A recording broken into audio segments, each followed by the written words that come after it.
हरवा के हमारा ही वोट लेके जीत गए। मर जाना कबूल है, उनके साथ जाना हमको कभी कबूल नहीं है, यह अच्छी तरह जान लीजिए। ऐसा ही होगा, आप चिंता मत करिए। आप लोगों के लिए भाजपा के दरवाजे हमेशा के लिए बंद हो चुके हैं। विपक्षी दलों की एकता चाहते हैं, लेकिन हमको व्यक्तिगत कुछ नहीं चाहिए। मेरा निजी कोई स्वार्थ नहीं, हमको कुछ नहीं बनना है। आपके नारे बता रहे हैं कि अब नीतीश बाबू को वापिस न लिया जाए। चुनाव हुआ होगा तो देख लीजिएगा, रिजल्ट जो आएगा। अपने सब जगह के बारे में तो हम लोग कोशिश कर ही रहे, लेकिन बिहार के बारे में देख लीजिएगा। हिंदू मुस्लिम सबके लिए जो काम किया, तो माइनॉरिटी का एक अच्छा खासा हिस्सा हम लोगों के साथ हो गया था, और मेरे साथ हो गया था, ये हम लोगों के साथ था। जरा याद कर लीजिए, पत्रकारों से पूछ लीजिए, वही लोग जो जहां देख रहे थे वोट के टाइम में, कि कहा करे भाई तो मुस्लिम कम्युनिटी के लोग भी बीजेपी वाले को भी दे रहे हैं, तब सोचिए क्या हुआ था। सब भूल गए किस तरह से वहां पहुंचे थे। और उसके बाद जब हम लोग अलग हो गए थे 15 में, तो कै गो सीट जीते थे। इस बार जो है हम ही को हरवा के हमारा ही वोट लेके जीत गए। अब आजकल बोल रहे हैं, तो इसलिए चलिए, ये सब कोई मतलब नहीं है।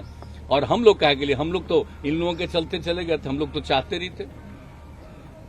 तो अटल जी का जो भी था, लाल कृष्ण आडवाणी जी का सब कुछ का था, तो हम लोग तो उनके पक्ष में थे ना। तो ये लोग आ गया, तब तो नया पार्टी इन लोगों का हो गया। जरा अंदर से पूछिएगा उनके लोगों से, भितरिया से, तब पता चलेगा।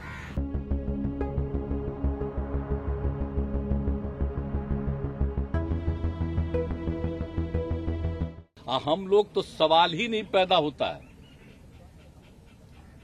मर जाना कबूल है, उनके साथ जाना हमको कभी कबूल नहीं है, यह अच्छी तरह जान लीजिए, समझ लीजिए। सब बोगस बात है। काहे के लिए बोल रहा है? इतना हिम्मत करके, फिर मेहनत करके, लाला करके हमको किया, क्या क्या कर दिया था। ये बिना मतलब का इनके पिताजी पर, सब पर केस फेस करके क्या कर दिया था। अब बिना मतलब का हमको ही करके, और उसके बाद फिर जो हम लोग खत्म किए, तब फिर कुछ करने के चक्कर में कि इन लोगों को कैसे इधर से उधर करे, यही सब चक्कर में, समझ गए ना। इन लोगों को नुकसान है बिना मतलब का। हम कोई चीज के ये नहीं है। आजकल ऐसा चला देता है ना कि हम क्लेमेंट है कोई चीज, हम कुछ हो गए क्लेमेंट नहीं। हम क्या के लिए रहेंगे? हम तो विपक्षी दलों की एकता चाहते हैं, लेकिन हमको व्यक्तिगत कुछ नहीं चाहिए। मेरा निजी कोई स्वार्थ नहीं, हमको कुछ नहीं बनना है। और हम लोग तो सबके लिए काम करते हैं, कर रहे इतने दिन से कर रहे हैं, 17 साल से करने का मौका था, भी कर रहे हैं। और केंद्र में भी थे तक किया जो कुछ भी था। लेकिन इन लोगों का क्या है, ये लोग सब भूल रहे हैं।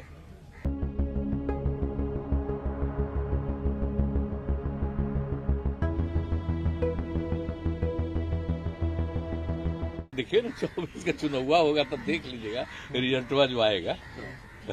अपने सब जगह के बारे में तो हम लोग कोशिश कर ही रहे, लेकिन बिहार के बारे में देख लीजिएगा आराम से। कुछ है, हम लोग जो काम कर रहे हैं, ये लोग जो खाली झूठे प्रचार प्रसार में लगा हुआ, उसका कोई मतलब है? कुछ नहीं। आज जिसको बेचारे को कुछ नहीं बनाया, उसी को कह दिया, वही सबसे ज्यादा बयान आजकल देते नहीं है। अभी तक बेचारा को कुछ नहीं बना रहा है, तो बहुत अच्छा है। मेरे खिलाफ रोज बोलिए, कुछ फायदा हो जाए तो अच्छा है। 36 से ऊपर सीटें भाजपा जीतेगी बिहार में लोकसभा की। क्या 36 से ऊपर सीटें निकाल लेगी। यहाँ ये सब परिकल्पना है कभी वो। 36 24 अरे काहे का, वो सबको कौन सी सीट मिलेगा? तो जनता ना फैसला कर देगी। ये सब ऐसे ही बोगस बात करता है, कुछ नहीं मिलने वाला। बुरी नीयत की, बुरी नीति की सरकार है, बेड़ सरकार है। भ्रष्टाचार का बी, अराजकता का ए और दमन का डी, तीन मिलकर ये बेड़ सरकार बनी है।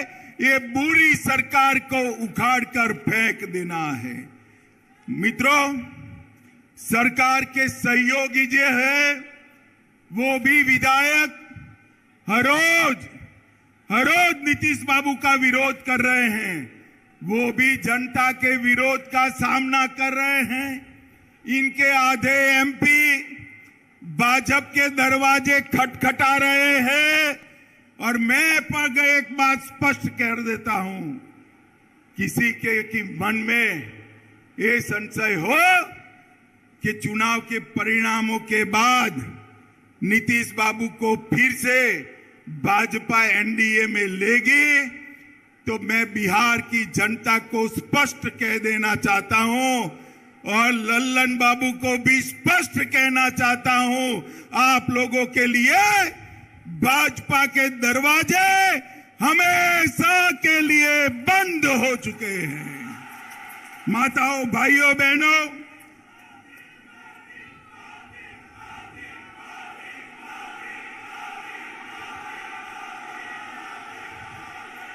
माताओं, भाइयों, बहनों, आपके नारे बता रहे हैं, जनता भी चाहती है कि अब नीतीश बाबू को वापिस न लिया जाए।